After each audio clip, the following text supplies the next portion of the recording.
This feels more like a vlog than an English project. Hey vlog. Hi, this is chapter 1 of Just Mercy. Number 2. The question is... okay, because I'm driving. Oh yeah, you're driving. In the introduction, he discusses his grandmother's background and what impact that had on his career choices. From your own personal background has influenced your career choices? Okay, for me, I can go. Currently, we're both working as baristas, and for me, I have background with it because I grew up with it in LA. Like, my stepdad's a barista. They met at they met at work, but he like worked as a barista for most of the time I've known him. So it's always kind of just been like deeply rooted in me. So I think that and I look up to my stepdad, and so I think for me, like, becoming a barista kind of made me more like him in a way. But I've always wanted to be more like him. So I think even in taking like similar career steps like that, kind of just like internally healed something for me, kind of like that. Yeah. What about like future career choices? So like what from our background? I think like for me, like what I want to do, I want to work in like the music industry, probably more on like the management side or like media management. Cause like I grew up on music and I feel like it influences a lot of like what I do and stuff. We're gonna order in and out right now. I want to work in the music industry, specifically like on the media management side. I feel like music is just something that's so important to me. I think it's like universal language. Like everybody understands music. There's some way that music can connect to everybody, I think, at least. And it's something that's so special and unique that it doesn't like exist really in like, there's nothing that's like music. It has the same impact. It's so universal. And I think that's really cool. And getting to be a part of that in some way is something that I think would be really cool and important to me.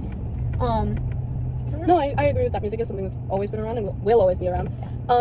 But yes, it's something like you grew up with. For me, like, I want to go into like a future career of like cinematography, like working in movies, like design, stuff like that. And like my mom raised me on like movies, so there's always like that like deeply like childhood connection and stuff like that. But that's fine. What famous novel was written in Monroe County, Alabama, and how is it relevant to Just Mercy? So that's To Kill a Mockingbird by Harper Lee. Yeah, because it's right. Yeah, by Harper Lee. No. I think there's a lot of parallels, and it's discussed in the novel. It's the misjudged, or it's the falsely accused black man. Yeah.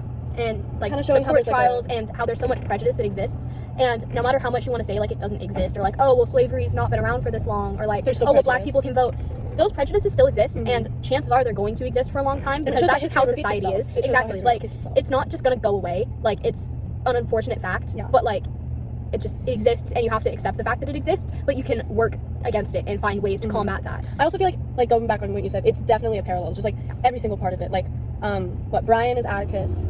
There's definitely just like the very like, although Atticus Finch is white representing a black man, like even besides race, like it's still that very like understanding.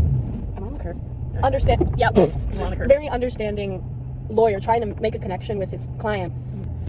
We're back. Chapter 2. Just Mercy, and we're gonna do discussion question number 5. And it says, how did the senior citizen attending Stevenson's church lectures earn his medals of honors? Medals of honors right here.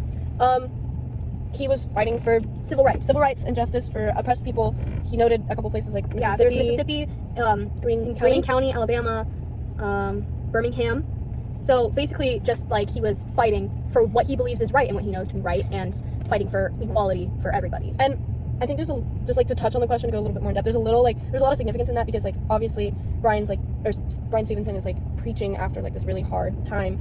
And he's got these battle wounds, but then this guy comes up to him and he's like, you see all of this, like all these marks, all these bruises, all these cuts and burns and stuff. He's like, these are wounds, but for a good cause. Like these show how much you try for like a community and like to be able to build something like that. And in order to build something like that, you do need to endure like immense force and pain to get what you need, and especially for the good of a community.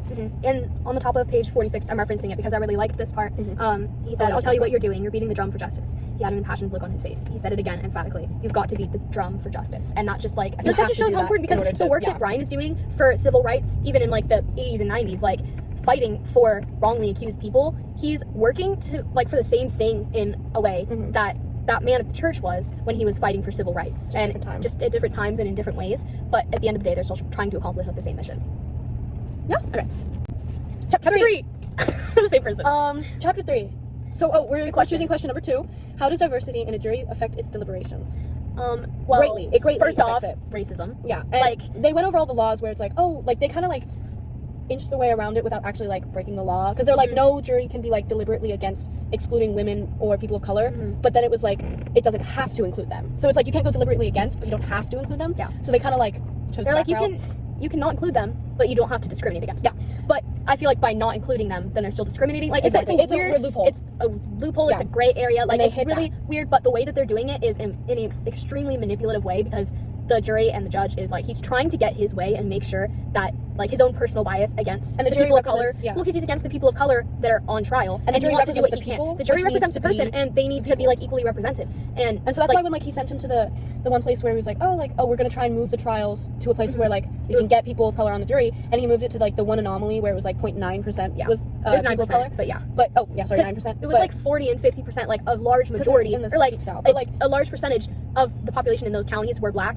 And by moving it to a predominantly white area or predominantly non-black area, people of color in the so jury. that it was easier to discriminate against people, but because obviously he couldn't be caught for it because they're saying like, oh, you can't do this, but we can move it to where there's less. But in including that diversity in the jury allows for more of like, I mean, a fair trial. Like everybody's has the right to a fair trial, but like in doing that, you're representing the person, not just the people. You're also representing the person on trial. Especially when it's like a person of color and like people of color are in minorities, and when they're being discriminated against, like you need that representation, your or people representing you, because there's anyone who isn't for you is against you, especially in that time. And chances are the other people that were white that were on the jury were going to be against them, and that just wasn't fair for the trial because that creates bias. So you need diversity. Yeah.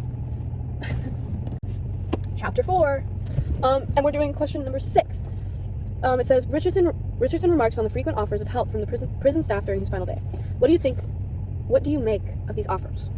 Well, they basically, what happened in the book is it was his final day on death row. He was set to be executed that night, and all day people were asking him, oh, what can I do for you? Can I help you? Can I get you something for breakfast? Can I help you? Do you want any comfort? Like, all day they were asking him these things, and it really shows. In contrast to the previous stay. Yeah. Well, that too, but like how awful being on death row is when like these people, not even all of them have had like full fair trials. So there's innocent people in there, but they're still treated with the same hatred that the people that are supposed to be on death row because they committed bad crimes are.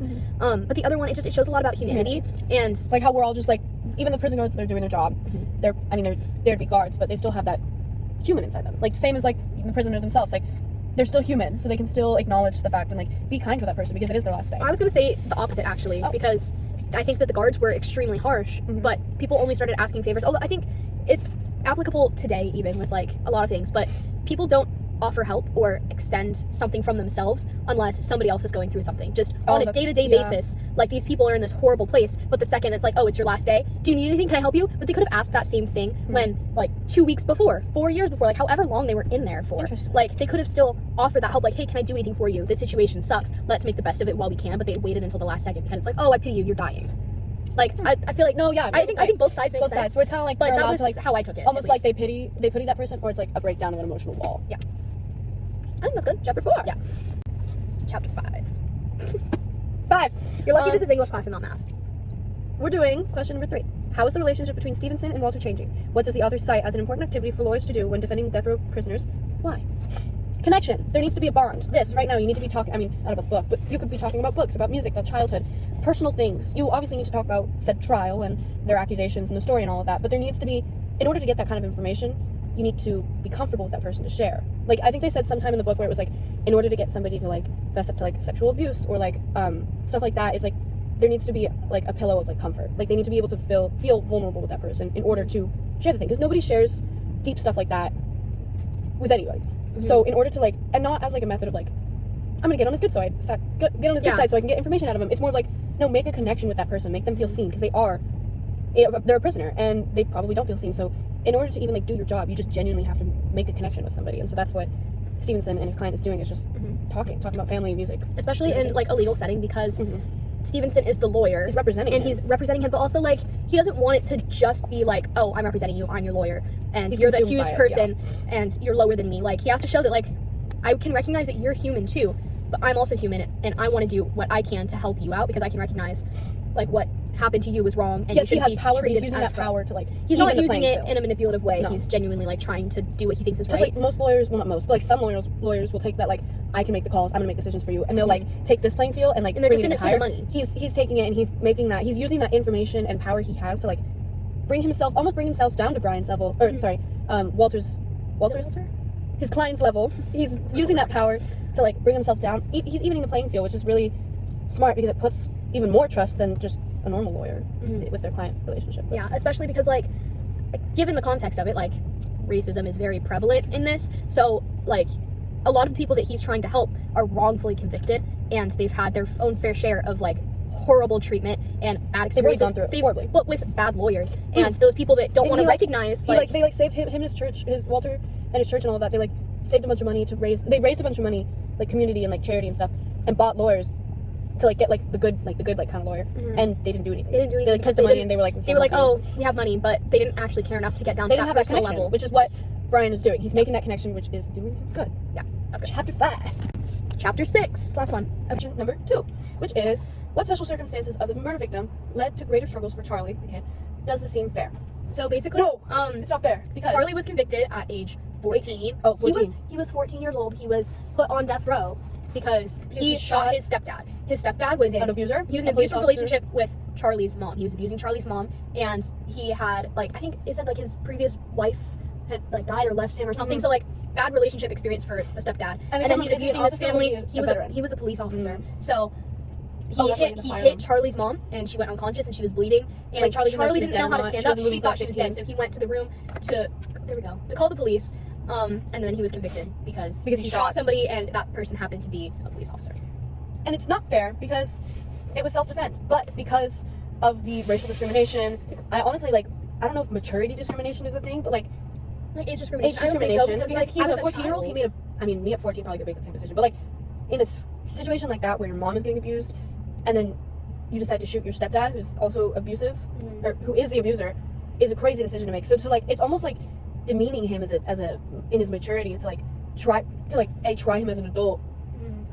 But also, try him. They tried him as an adult because he happened to shoot a horrible man, but that man happened to be a police officer. And they're oh, well, he's actually a good guy, and they failed to look at any of the evidence that proved otherwise, or talking to witnesses. I'm sure there had to have been people and then that decision friends of the mom. And then that decision of trying him as an adult led him to get raped and sexually assaulted in jail. Yeah, which was that is just punishment for having to live in a horrific environment and having to witness your mom getting abused, and then having to go through that yourself, and fearing for his own life in that home, because I'm sure he didn't feel safe. That really, the decision of trying him as an adult and placing him in that holding center where that happened, truly shows the not the corruption, but yes, the corruption, or the I don't know what you're trying to say. The fall of the judicial system, or the justice system. They didn't even try and figure that out, and in them doing that led to an even worse situation where that didn't have to happen, and he could have been tried, and he could have been guilty or guilty or innocent, but now he's being tried, but through that he's been sexually assaulted, not even a part of the case. That's just what happened, and how the judicial system has failed that situation. That's just so angering. Chapter 6.